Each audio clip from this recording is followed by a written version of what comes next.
ಕಾವೇರಿ ನೀರಿನ ವಿಚಾರವಾಗಿ ನಾಳೆ ಬಂಧನ್ ಕರೆದಿದ್ದಾರೆ ಒಂದ್ ಕಡೆಗೆ 12,000 ನೋಡಿ, ನಾವು ಬಹಳ ವಿನಮ್ರತೆಯಿಂದ ಮನವಿ ಮಾಡ್ಕೊಂಡಿದೀವಿ. ಬಂದ್ ಮಾಡೋದ್ರಿಂದ ಯಾವುದೇ ಪ್ರಯೋಜನ ಇಲ್ಲ. ಕರ್ನಾಟಕ ಹಾಗೂ ಕನ್ನಡಿಗರ ಹಿತಾಸಕ್ತಿ ಕಾಪಾಡೋದು ನಮ್ಮ ಸರ್ಕಾರದ ಆದ್ಯ ಕರ್ತವ್ಯ ಆಗಿದೆ. ಯಾರಿಗೂ ತೊಂದರೆ ಆಗ್ಲಾರ್ದಂಗೆ ನಾವು ನೋಡ್ಕೋತೀವಿ. ಫಸ್ಟು ನಮ್ಮಲ್ಲಿ ಏನು ಕಷ್ಟಗಳಿದೆ ಅದನ್ನ ನಿವಾರಣೆ ಮಾಡಿಬಿಟ್ಟು ಆಮೇಲೆ ತಮಿಳ್ನಾಡುದವ್ರಿಗೆ ಏನು ಅವ್ರ ಹಕ್ಕಿದೆ ಅವ್ರಿಗೆ ಕೊಡೋಣ ಅಂತೆ.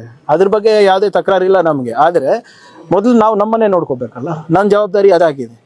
ಸೊ ಅದರಿಂದ ನಿನ್ನೆ ಏನು ಪ್ರಾಧಿಕಾರದವರು 12,000 ಕ್ಯೂಸೆಕ್ ಬಿಡಬೇಕು ಅಂತ ಆದೇಶ ನೀಡಿದ್ದಾರೆ.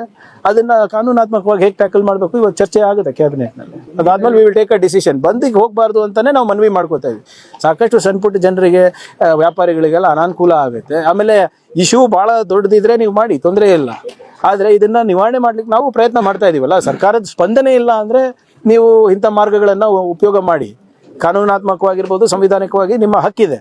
ಆದರೆ ಯಾವಾಗ ನಿಮ್ಮ ಸರ್ಕಾರ ಅಧಿಕಾರದಲ್ಲಿದೆ, ನಿಮ್ಮ ಅಹವಾಲಿಗೆ ಸ್ಪಂದನೆ ಸಿಗ್ತಾ ಇದೆ, ಇದು ಮಾಡೋದು ಸರಿಯಲ್ಲ ಅಂತ ಅಷ್ಟೇ ನಮ್ದು.